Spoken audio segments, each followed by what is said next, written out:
강남에 거주하는 부유한 분들의 노후는 일반적인 중산층이나 서민층과는 상당히 다른 양상을 보입니다. 경제적인 여유가 넉넉하기 때문에 기본적인 생계나 건강 문제에 대한 걱정이 적고 노후를 더욱 품위 있고 풍요롭게 보내기 위한 다양한 방식으로 삶을 설계합니다. 단순히 돈이 많기 때문이 아니라 오랜 기간에 걸쳐 준비하고 투자한 결과로 여유롭고 안정된 노후를 누리는 경우가 많습니다. 이제부터 강남 부자들이 어떻게 노후를 보내는지 구체적으로 설명드리겠습니다.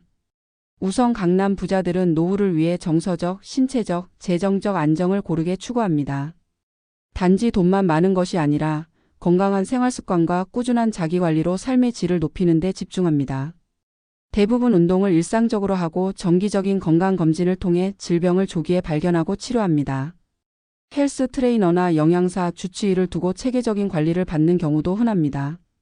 강남의 고급 스포츠센터나 필라테스, 요가 스튜디오는 단순한 운동 공간이 아니라 사교의 장으로 활용되며 이는 건강과 인간관계를 동시에 유지하는 데 큰 역할을 합니다. 또한 이분들은 노후에도 자기 개발과 사회적 활동을 매우 중요하게 생각합니다. 단순히 쉬기보다는 삶의 의미와 가치를 계속 추구합니다. 대학교 최고 경영자 과정이나 명문대 문화 강좌에 참여해 인문학, 예술, 금융 등에 대한 지식을 쌓고 이를 기반으로 다른 사람들과 교류하는 것을 즐깁니다. 일부는 자산 관리나 투자 관련 지식을 후배들에게 전수하거나 소규모 세미나를 여는 등 지적 활동도 활발히 이어갑니다. 여가 시간에는 문화 예술 향유와 해외여행을 자주 즐깁니다. 유명 오페라, 클래식 공연, 미술 전시 등을 관람하며 예술을 삶의 일부로 받아들이고 국내외 문화 탐방에도 적극적입니다. 고급 리조트나 장기 체류가 가능한 해외 별장을 이용해 몇 달씩 체류하는 경우도 있으며 이는 단순한 여행이 아니라 삶의 확장으로 여겨집니다. 자녀들이 해외에 거주하는 경우에는 손주를 보기 위해 정기적으로 해외를 방문하며 그 시간도 삶의 중요한 부분으로 여깁니다. 사회 공헌 활동도 활발합니다. 자산이 많기 때문에 단순히 물질적인 풍요만 누리는 것이 아니라 사회에 기여하고 나눔을 실천하는 데서 삶의 보람을 찾습니다. 자선단체 후원은 물론이고 장학재단을 설립하거나 예술후원, 교육기금 출연 등 다양한 방식으로 기여합니다. 은퇴 후 자산의 일부를 사회에 환원하는 데 적극적인 경우가 많으며 이는 존경받는 어른으로서의 삶을 위한 중요한 철학이기도 합니다. 주거 형태도 일반적인 노후와는 다릅니다. 강남의 고급 아파트나 주상복합에 거주하며 보안과 편의시설이 잘 갖춰진 환경에서 생활합니다. 단지 내 피트니스 센터, 골프 연습장, 고급 식당, 문화센터 등을 이용하며 외부 활동 없이도 수준 높은 생활을 할 수 있습니다. 일부는 서울과 지방 또는 해외에 별도로 거처를 두고 계절에 따라 이동하면서 이중생활을 즐기기도 합니다. 재정적으로는 철저한 관리가 이루어집니다. 대부분 전문 자산관리사의 도움을 받으며 세금 문제나 상속 계획까지 사전에 체계적으로 준비합니다. 단기적인 수익보다 안정적인 자산 보호와 이전을 더 중요하게 여기며 자녀 세대와의 재산 갈등을 방지하기 위해 신탁제도나 가업승계 계획을 세우는 경우도 많습니다.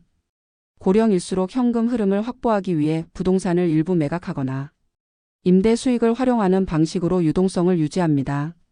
자녀와의 관계에서도 적극적이고 전략적인 자세를 보입니다. 단순히 경제적 지원을 넘어서 자녀의 삶의 가치를 심어주기 위한 교육과 조언을 아끼지 않으며 일부는 가족회의를 통해 가업이나 자산의 운영 방향을 공유하기도 합니다.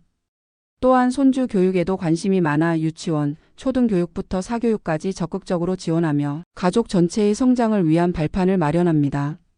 심리적 안정도 중요하게 여깁니다. 경제적으로 아무리 여유가 있어도 마음이 편치 않으면 진정한 노후의 행복을 누릴 수 없기 때문입니다. 강남 부자들 중에는 명상이나 종교활동을 통해 내면의 평화를 찾는 분들이 많습니다. 불교, 기독교, 천주교 등 다양한 신앙을 통해 인간관계를 넓히고 삶의 의미를 되새기며 같은 신앙 공동체 안에서 봉사활동을 이어가는 경우도 많습니다. 결론적으로 강남 부자들의 노후는 단지 물질적인 풍요만이 아닌 정신적 안정과 건강한 인간관계, 품위 있는 생활을 포함하는 매우 입체적인 삶의 모습입니다. 재산이 많다고 해서 모든 것이 저절로 해결되는 것은 아닙니다. 그들은 일찍부터 철저히 준비하고 건강과 인간관계를 소중히 여기며 사회와 가족에 기여하는 삶을 실천합니다. 이것이 바로 강남 부자들이 보내는 노후의 가장 큰 특징이라고 할 수 있습니다. 누구에게나 적용할 수는 없지만 그들의 삶에서 배울 수 있는 점은 분명히 존재합니다. 자기 삶에 맞게 선택하고 실천한다면 더 풍요롭고 의미 있는 노후를 준비할 수 있을 것입니다. 좋아요. 구독해 주시면 더 좋은 영상으로 보답하겠습니다.